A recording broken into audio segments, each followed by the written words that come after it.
Assalamualaikum warahmatullahi wabarakatuh. Kembali lagi bersama saya Taufik Revaldi. Di sini saya akan menjelaskan tentang kapital struktur, pengertian, analisis, dan contohnya. Yang pertama, kapital struktur atau struktur modal. Pengertiannya cara perusahaan membiayai asetnya baik melalui utang atau debt maupun modal sendiri equity. Tujuannya, yang pertama memaksimalkan nilai perusahaan, yang kedua mengurangi risiko finansial, yang ketiga meminimalkan biaya modal, yang keempat mengoptimalkan pemanfaatan dana, yang kelima membantu perencanaan pajak, yang keenam meningkatkan fleksibilitas, yang ketujuh menjaga solvabilitas. Komponen utamanya: utang atau debt, pinjaman jangka pendek atau jangka panjang. Yang kedua modal sendiri atau equity, saham laba ditahan. Faktor yang mempengaruhi: yang pertama struktur aset, yang kedua peluang pertumbuhan, ukuran perusahaan, yang keempat profitabilitas, dan yang kelima risiko bisnis. Untuk leveraging, pengertian: penggunaan utang untuk meningkatkan pengembalian investasi. Tujuannya, yang pertama mempercepat pertumbuhan bisnis, dan yang kedua meningkatkan profitabilitas. Jenis-jenis leverage: yang pertama ada financial leverage, penggunaan utang untuk membiayai aset. Yang kedua operating leverage, pengaruh perubahan penjualan terhadap laba operasi.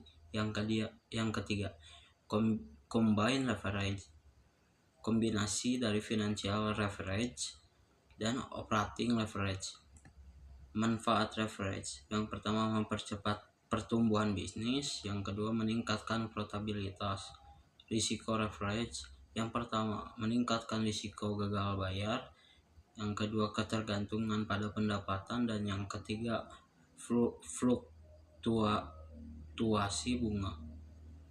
Untuk contoh kasusnya di sini ada perusahaan ABC ingin membeli mesin baru seharga 1 miliar rupiah. Perusahaan memiliki dua opsi. Yang pertama membeli dengan modal sendiri atau perusahaan menggunakan uang tunai yang dimilikinya. Yang kedua membeli dengan utang. Perusahaan bisa meminjam uang dari bank dengan bunga 10% per tahun. Untuk analisis di sini, jika membeli dengan modal sendiri, yang pertama perusahaan tidak memiliki beban bunga, tetapi pertumbuhan bisnis mungkin lebih lambat. Dan yang kedua, jika membeli dengan utang, perusahaan dapat membeli mesin lebih cepat, tetapi harus membayar bunga setiap tahun. Jika pendapatan perusahaan meningkat lebih cepat dari bahan bunga, maka profitabilitas akan meningkat. Namun jika pendapatan tidak meningkat, maka perusahaan akan kesulitan membayar utang dan bunganya.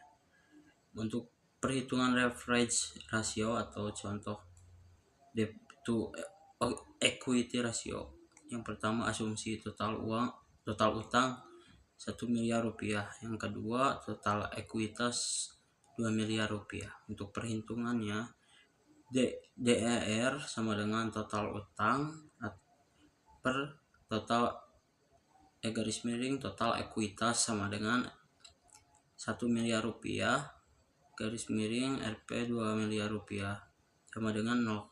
Artinya setiap 1 rupiah modal sendiri dibiayai oleh utang sebesar 0,5 rupiah.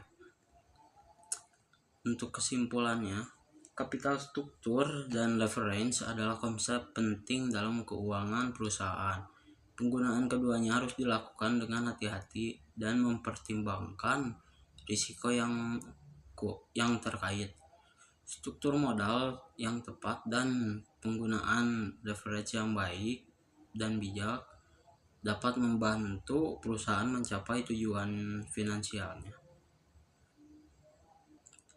Sekian pembahasan dari saya. Mohon maaf bila ada kesalahan kata. Wabillahi taufiq wal hidayah. Wassalamualaikum warahmatullahi wabarakatuh.